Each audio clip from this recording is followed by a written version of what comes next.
4898. This is the cover of Whiteout, The CIA, Drugs, and the Press, a book co-authored by Alexander Cockburn. Mr. Cockburn is a syndicated columnist and regular contributor to The Nation and the New World Press. He's co-authored this book about the CIA's alleged involvement with drug dealing. Next, his comments last week at 57th Street Books in Chicago. It's about 40 minutes.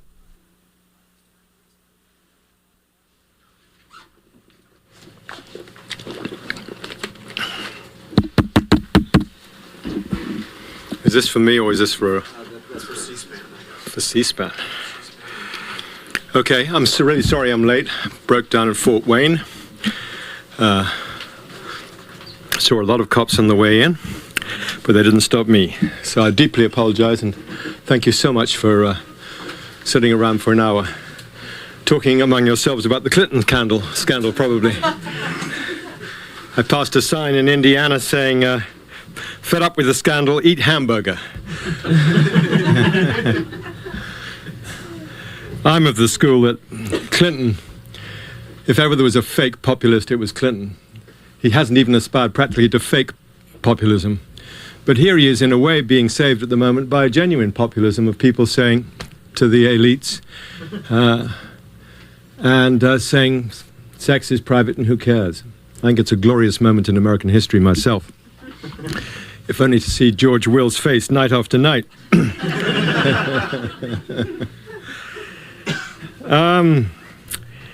The CIA was the topic of the book that Jeffrey and I decided to write not long after Gary Webb got eviscerated by the press after his disclosures in 1996, almost exactly 2 years ago, August 1996, about the Contras and drug smuggling. Have you had Gary here, by the way, of people? You have had Gary here. So I won't go deeply into what he said. For those who weren't here, I'm sure you're familiar with the central charge. And what interested Jeffrey and me originally was the way, when you step out of line, athwart the line of mainstream discourse, for want of a better word,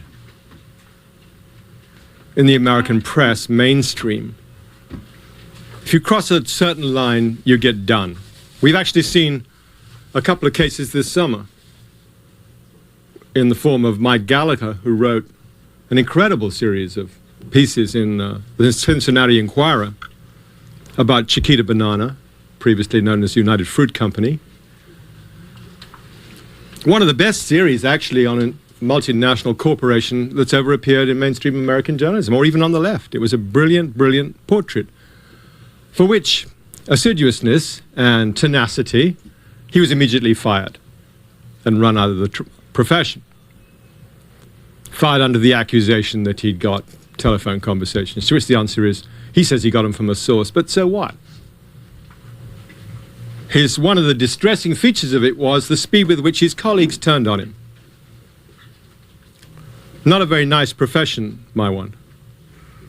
Because in Gary Webb's case, his colleagues turned on him, including his own editor and his own colleagues at the San Jose Mercury News. If you're going to go in, you like solidarity in your business, don't be a journalist, at least in the mainstream. And then, of course, we saw this summer the case of April Oliver and Jack Smith, who did a piece for CNN on the Tailwind's use of sarin in Laos, for which documentary, actually they did an hour and it was cut to 18 minutes, and then they were accused of missing things out. They were, of course, fired and kicked out.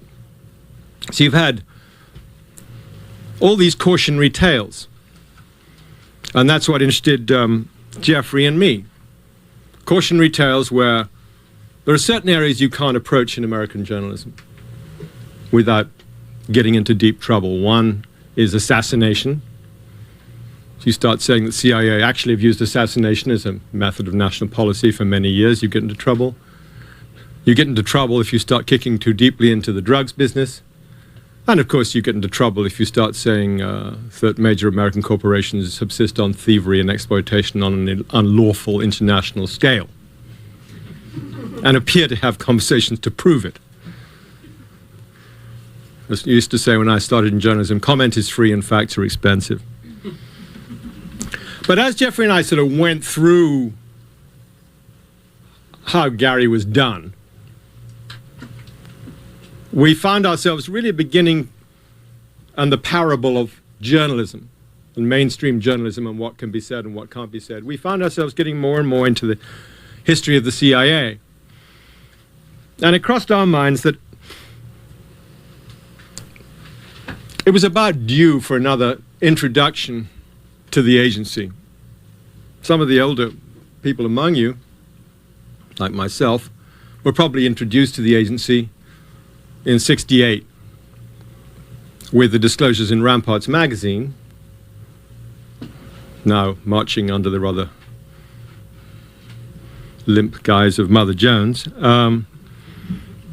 that the CIA had deep sponsorship of the National Student Association. That was one of the first big disclosures. There had been courageous souls who'd written earlier about the CIA, but that was when it really went public. And that really launched a whole decade and a bit of public disclosures about the agency and a learning of what the agency had been up to. If there's one omission that I think damaged Gary Webb, it is that he didn't really cite, and of course when you're doing that kind of end of journalism, you know, you want to really say, your paper always wants to say they invented the bicycle. You don't want to say that there were previous inventors of the bicycle and people had even learned to ride bicycles, and you want to, you know, it's our bicycle, we made it, here it is. Webb didn't really invoke, which he could have done, the fact that there's been an enormous amount of work, there had been, of brilliant investigative work about the relationship between the agency and drugs and drug trafficking. Back in the 70s, by the early 70s, Allen Ginsberg was in Yale one time, the late Allen Ginsberg, the poet, and was chatting with a young student called Al McCoy and said, you know, who was studying Southeast Asian languages, and said you ought to really get in to the relationship between the agency and drugs in Southeast Asia during the Vietnam War. And McCoy went away and wrote one of the most brilliant books on this subject ever written, and certainly the most courageous, or one of the most courageous, which was The Politics of Heroin in Southeast Asia. Fantastic book, which was thoroughly trashed at the time. The agency tried to suppress its publication at Morrow Books, failed, and the book was reissued in a second edition in 1991, and I strongly commend it. We do an extensive account of it in our book. There was John Marks's book, again based on, well, this time based on Freedom of Information Act documents, not very many of them, about the search for the Manchurian Candidate, about the CIA's effort at mind control, its sponsorship of enormous number of experiments to do with LSD, hallucinogens, and other potions and pharmacological mixtures, many of them of a lethal nature. And of course there were the Senate investigation chaired by the Senator Frank Church of Idaho, and a House investigation run by Otis Pike. By the end of the 70s, therefore, there was a pretty full account, a lot of documentation about the coups that the agency had sponsored, some account of the assassinations it had tried to perpetrate, notably, of course, Fidel Castro, but also Lumumba, its complicity in the murder of Lumumba, and other attempts. The 80s were far more fallow. And really, although there were massive inquiries in the late 80s into the relationship between the agency and drug running, particularly Senator Kerry's investigation, and through the 90s there hasn't been that much, and it struck us as it was time to remind people of what the agency has really been about. We were recently chided in a review appearing in The Nation, a kind of policy wonk review, by someone called Joanne Kaywell, for launching ad hominem arguments against the agency. It's the characteristic of policy wonks. They don't like violence in language. Ad hominem. I never thought I'd be accusing the nation of being ad hominem about the CIA, but there it is. And the first skein of our book, well, the first skein is really the press and web. The second skein really is why has there always been, from day one of the agency's existence, absolutely day one, a relationship with drug trafficking? I mean, do people, when they join the agency, say, I really want to run drugs? Does it come to them naturally, or is it just part of their function? And the preface really comes in the Second World War, when the predecessors of the CIA, notably the Office of Naval Intelligence and the Office of Strategic Services,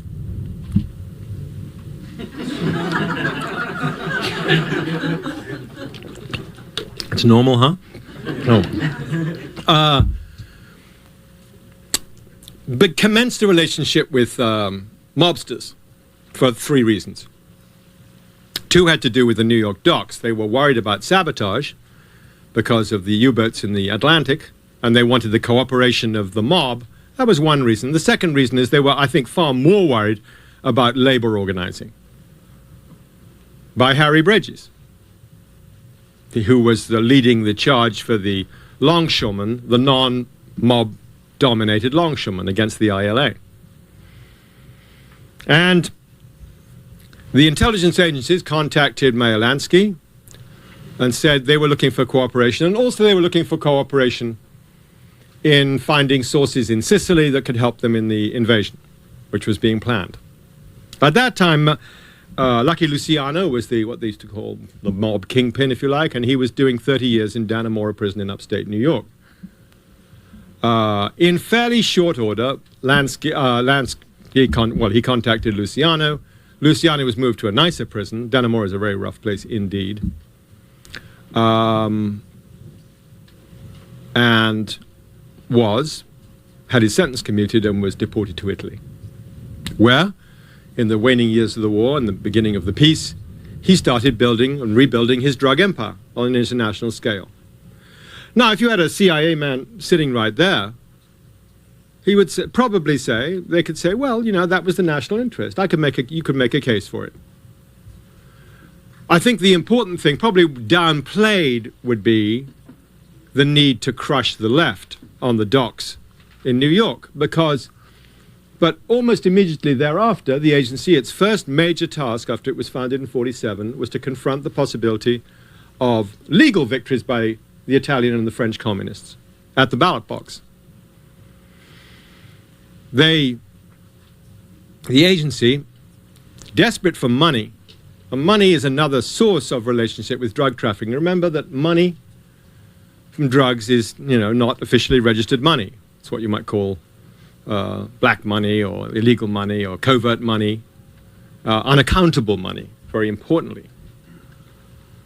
The agency then renewed its ties, or continued in its ties, with the mobs in Marseilles and in Italy, and right-wing organizations. The agency at that time, at the dawn of the Cold War, was on the cutting edge of the war against communism, the war against socialism, the war against the left. Who are your enemies going to be in such a war? They're going to be labor unions, organizers, the communist parties of various countries, national liberation movements. Who are your allies going to be? They're going to be para-fascist gangs. They're going to be right-wing dictators. They're going to be the propertied classes, in a fairly seamless web, which you will see repeated again and again. The relationship with the drug gangs is structural. And particularly when you get into what you might call narco regimes, such as, for example, the Taliban, such as the Salinas brothers. Some of you may have seen a story in the New York Times, actually, not so long ago, by Tim Golden, which actually now reveals something we sort of say in our book, particularly about Raul Salinas, that family, the father of the Salinas brothers, the former president of Mexico, and his brother, the father had been in a tie with Mexican drug lords when the Salinas brothers were kids. This is a long-term relationship, which evidently must have been known to the agency, was known to the agency.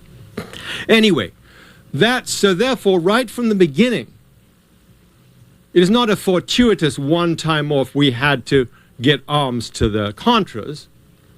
Every time it's we had to support Chiang Kai-shek against Mao Zedong. Chiang Kai-shek, even when he was still in China before the war, was doing much of his business, earning much of his revenues from opium management in what became the Chinese People's Republic. And when he was run out by Mao, his forces moved down towards the Golden Triangle and took over the opium trade there.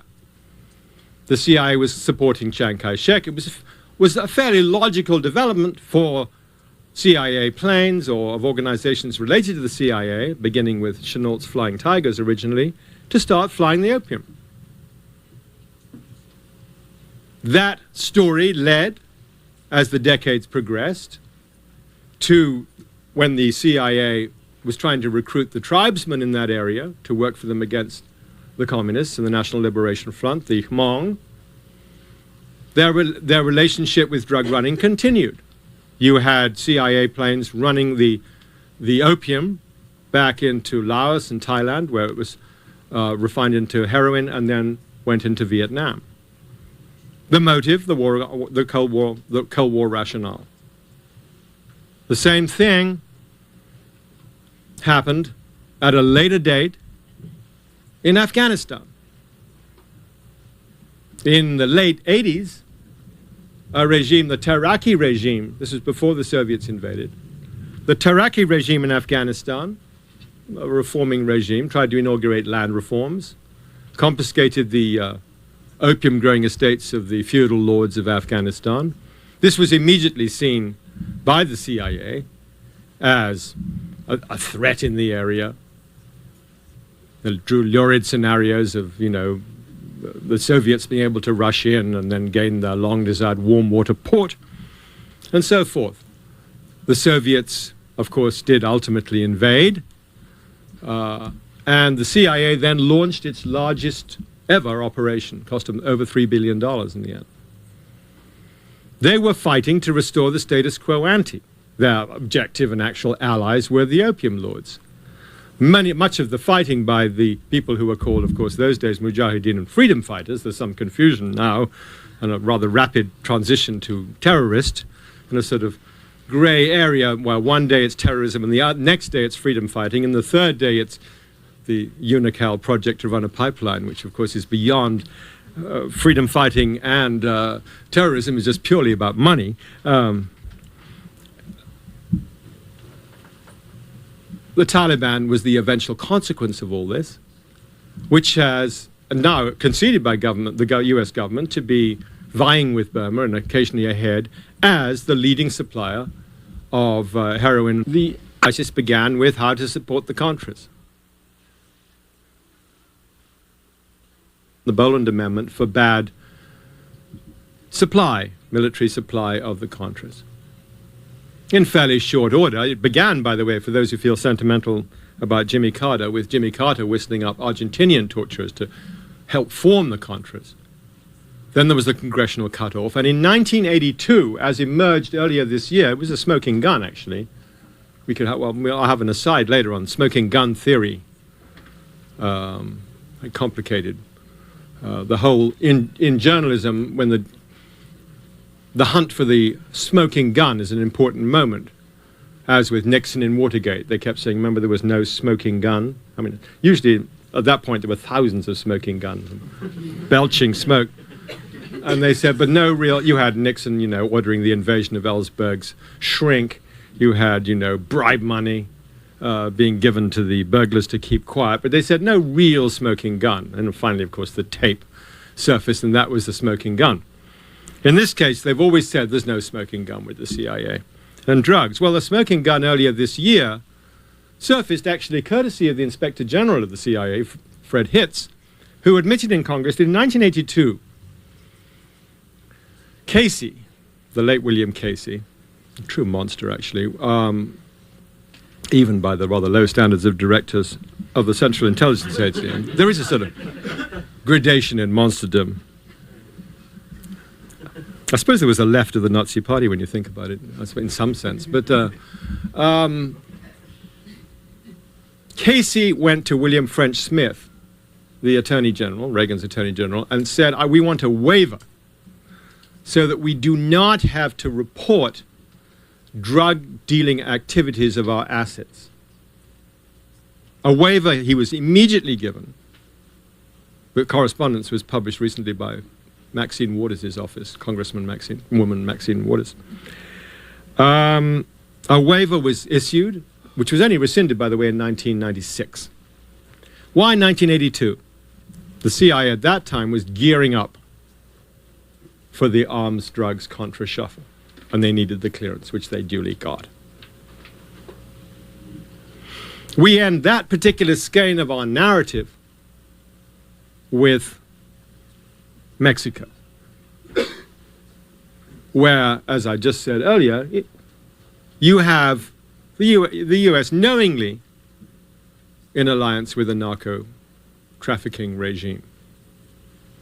As the Swiss police inquiry, which is really why all this has suddenly emerged, because the Swiss police who have built a case against Raul Salinas and have been interviewing a lot of mobsters and drug runners incarcerated in various countries, including this one, concluded, and it was reported not so long ago, Raul Salinas was in overall charge of making sure that drugs from the Andean countries made their way safely through Mexico, where he extracted, of course, an enormous price for that, 10% of the value, and passed on to the United States. This was the blue-eyed family, much loved by the US business and journalistic elites. Indeed, Carlos Salinas, after he was run out of Mexico, was still able to rejoice in the fact that he was a director of the Wall Street Journal, which I believe he is to this day, although they may have finally flushed him down. There is another skein in our book, which is the nature of drug wars. Well, one of the prime, commonly believed to be a tremendous fight to prevent the trafficking and consumption of drugs, which is an idea you should, I think, disabuse yourselves of immediately. Drug wars are either to ensure that the drugs are trafficked. You fight a war to make sure the drugs are moved in the direction you want them. The classic example is the two wars fought by Britain against China, known correctly as the Opium Wars. In the 19th century, when the Chinese empire, in its declining decades, did not want opium from India to be imported into China by the British. The British thought it was a splendid idea, from which they'd make lots of money, so they said, we will. And they fought two wars and prevailed. And delivered a very, very large amount of opium into China. And were only finally forced in 1920 by international opinion to stop doing it. Many of what are now the most respected names in British business life, like Jardine and Matheson, began their lives as opium traders out of Hong Kong. So wars are fought to ensure that drugs are moved. You could actually argue in some ways the Afghan war was like that, because the Afghan war restored the ability of the feudal lords to move their opium. The Taraki regime had tried to eradicate opium growing, just as the Mossadegh regime in Iran in the early 1950s, overthrown the CIA coup, was also trying to wipe out the drug growing. These are wars fought to make sure, and you could argue that many wars in Latin America have the same intent. If you want land reform, the enemy of any CIA director or any US government, which might heighten the power of peasants, you attack peasant organizing, and you hand the regime over or ensure it's run by thugs and gangsters who, of course, are the narco-traffickers. A second purpose of drug wars is, of course, social control. And I would argue, certainly in this country, the prime motive now. And again, we trace that history back into the 19th century, when, for example, in the 1870s, when there were abundant Chinese laborers in this country, particularly in the West, building roads and railroads. In the 1870s, when there was pressure because of economic recession against them, because they were thought to be taking jobs away, there was immediately a ferocious attack on them for opium consumption. they smoked opium. Simultaneously, the middle classes were taking a lot of opium, but they were taking it in liquid form as tonics. I mean, I can remember growing up in Ireland, tonics survived quite robustly, as a matter of fact. My grandmother was always taking something called Dr. Collis Brown's patent medicine. It was transparent liquid, which is essentially liquid opium. She took with great gratification.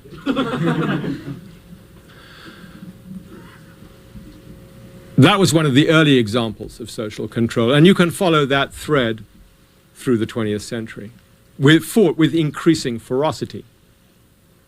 One of the demonic figures here is Harry Anslinger, head of the Bureau of Narcotics and Dangerous Drugs, who was was a violent racist. He was as malign and awful a figure as J. Edgar Hoover, actually, of the FBI, but not nearly so well known. In our newsletter, Counterpunch, we just ran an interesting piece about Anslinger by a guy called Doug Valentine, who did the best book on the CIA's Phoenix program in Vietnam, its campaign of assassinations. Anslinger was always intent on heightening the so to speak, racist rhetorical impact of drug war fighting. He renamed hemp marijuana to try and associate, or tried to popularize the name rather successfully to associate it with Hispanics and Mexicans. He launched savage raids and arrests on black jazz musicians in particular and sportsmen. And in association with Congressman Hale Boggs, for those of you who like to think of these lineages, the father of Cokie Roberts, and of the chief Democratic lobbyist on the Hill, Tommy Boggs, Hale Boggs, who disappeared over Alaska, actually, never to reappear, put through, in the 50s, the first mandatory sentencing for drugs, when the first death penalty, call for the death penalty, was all sponsored by Anslinger. The drug war was most pithily expressed, if I could just read out the quote, if I could borrow the book, by Richard Nixon, actually. When speaking privately, Nixon always had a very helpful frankness about him, I've found. He really, some presidents, even in private, had the need to wrap it up, but old Dick just didn't. He said it like it is, and it's worth finding the quote. Haldeman, page 73. As he was pondering the initiation of his drug war with Haldeman, Haldeman noted in his diary in 1969 after talking with Nixon, quote, "Nixon emphasized that you have to face the fact that the whole problem is really the blacks. The key is to devise a system that recognizes this while not appearing to." Very helpful little quotation. While not appearing to. And really from there, you know, it's a pretty straight line with the drug war to what we now have, which is an astronomic prison population with an incredible imbalance of black and Hispanic people, largely courtesy of course, the crack and powder cocaine imbalance in sentencing of 100 to 1. Which really cracked off was, for those who like to feel there's a bipartisan government at work, really pushed through by Tip O'Neill in the mid-'80s. Tip O'Neill, oddly enough, a big proponent of the Boland Amendment on the one hand, but O'Neill came from Boston, and there was a huge, huge uproar when Len Bias died, and it was attributed to crack. O'Neill thought they could get ahead of the president at that time, ahead of Reagan, by putting in savage laws.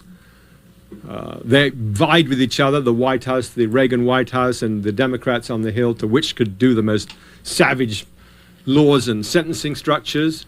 And the result is more or less what we have now.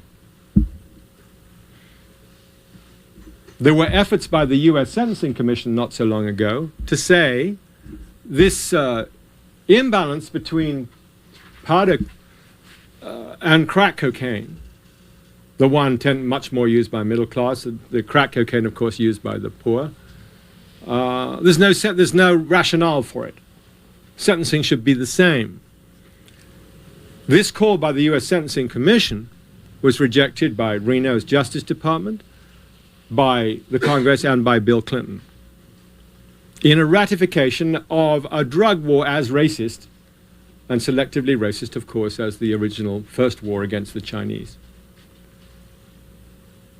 The drug war now is so deeply embedded. Every now and again there's a call to end the drug war.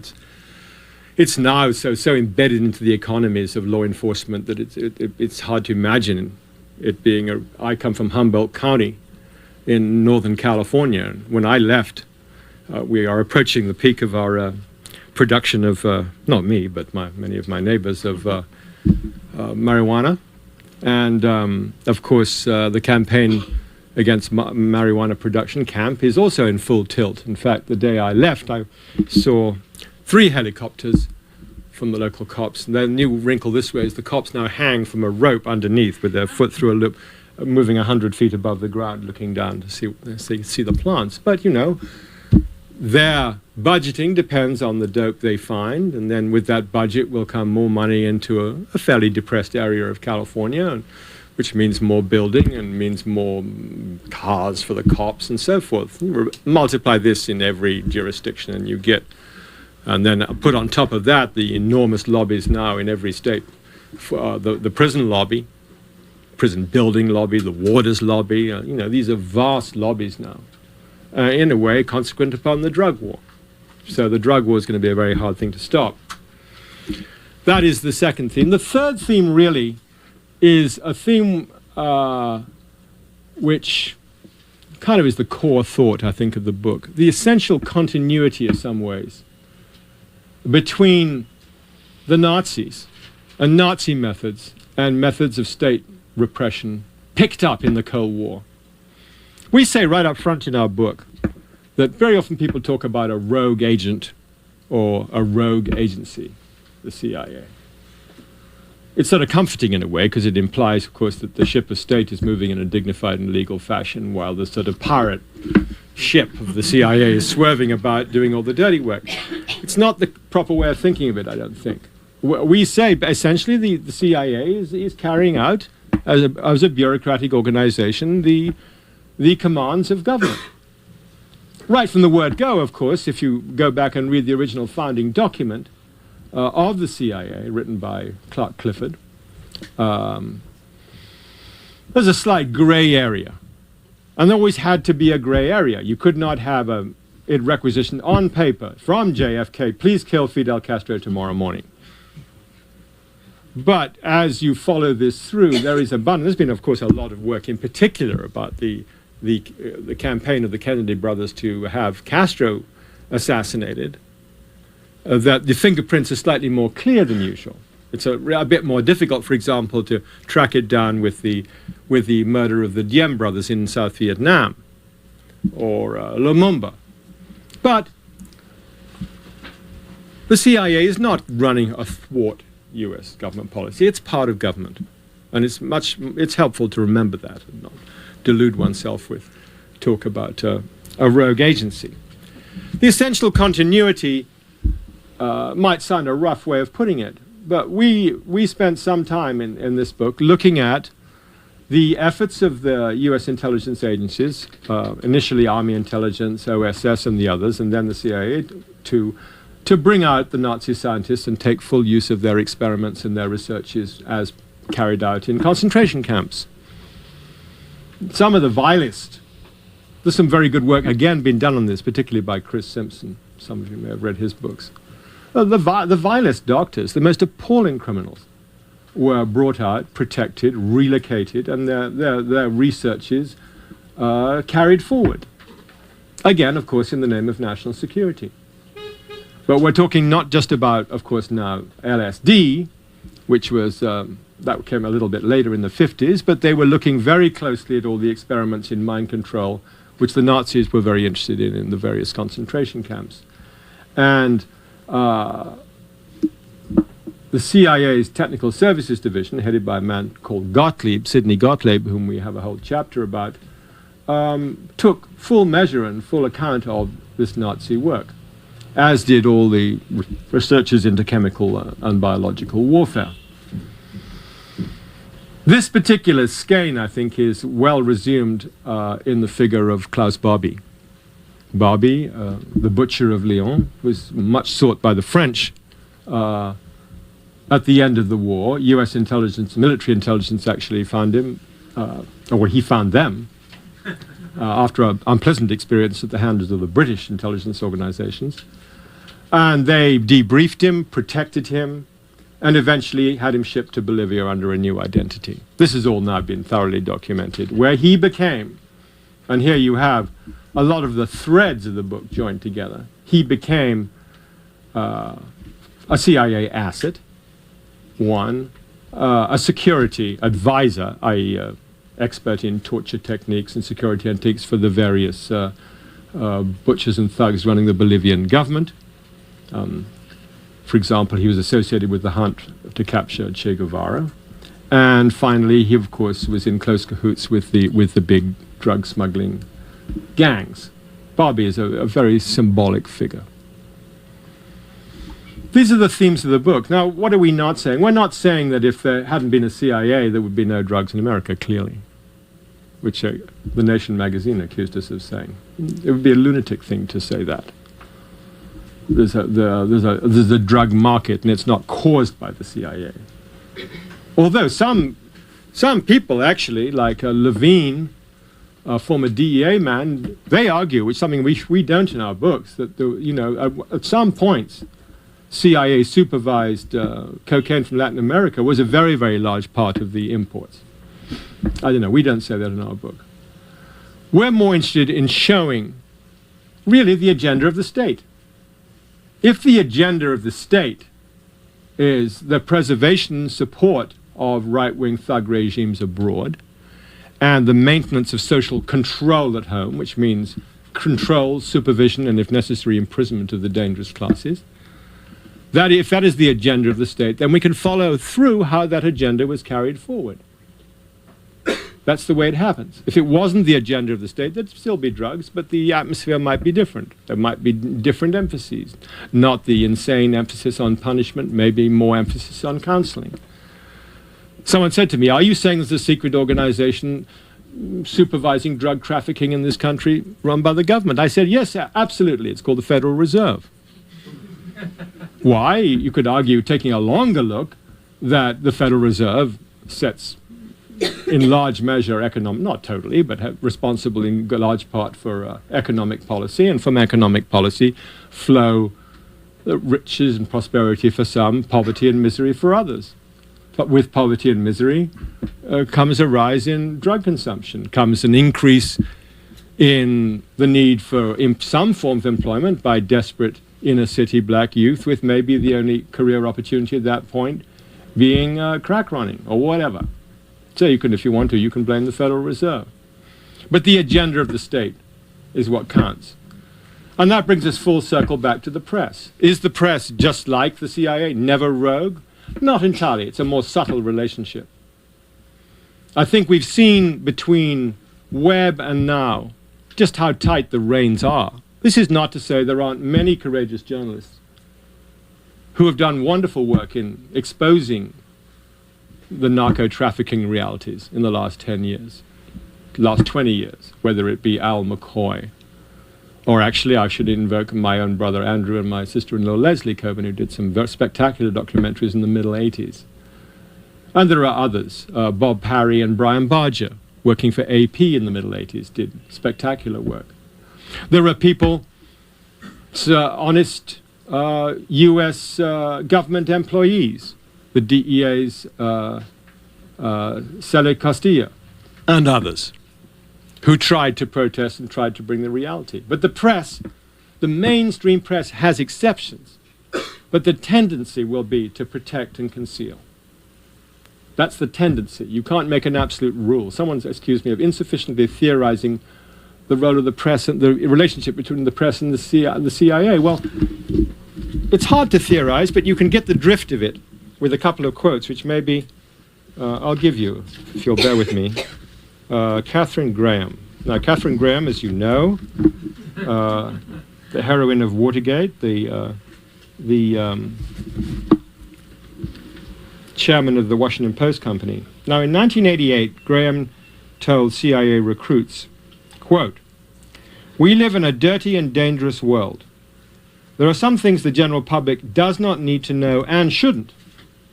I believe democracy flourishes when the government can take legitimate steps to keep its secrets and when the press can decide whether to print what it knows." Well, as a robust statement, it lacks sort of muscle, but the implication is very clear.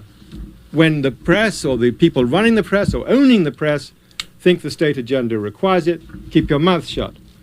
The other is from a guy called Keith Schneider, who was working at the New York Times at the time of the Kerry report, which the press almost totally ignored. Kerry report, you might think, well, it wasn't just Gary Webb. This was of the San Jose Mercury News. This was a full press investigation by a senator, and a large committee came to, after prolonged inquiry, came to conclusions not so far from Webb's, and almost totally ignored. Then Schneider had done for the New York Times a 3-part series dismissing allegations of contra drug trafficking, and then in these Times magazine asked him why he'd done that. And he said that such a story, i.e. to ratify that the agency had been in bed with the traffickers, could, quote, shatter the republic. I think it is so damaging, the implications are so extraordinary, that for us to run the story, it had better be based on the most solid evidence we could amass. Which really means you'd have to have a signed statement from the Director of Central Intelligence saying, we did it. We did it and we're proud of it. So there. People often say a reading. I always hate to read my books because I don't know, feel people might fall asleep. But I will read the last paragraph. As the CIA turned 50 in 1997, it attempted to define its role in a world no longer containing the Soviet Union. What it came up with was a plan to combat something it had done so much to encourage over the first half-century of its existence, international crime. Among the CIA's proposed targets for preserving its slice of the $27 billion intelligence budget were money laundering, illegal immigration, drug smuggling, and chemical and biological terrorism. Only 3 years earlier, the CIA was still enjoying an exemption from reporting the drug activities of any of its associates. If they were alive to read the CIA's prospectus for the third millennium, the ghosts of Lucky Luciano, Meyer Lansky, Chiang Kai-shek, George Hunter White, Barry Seal, and thousands of others would surely have laughed at the effrontery of their old partner in crime. So I'll stop there and maybe we can have questions. Thank you.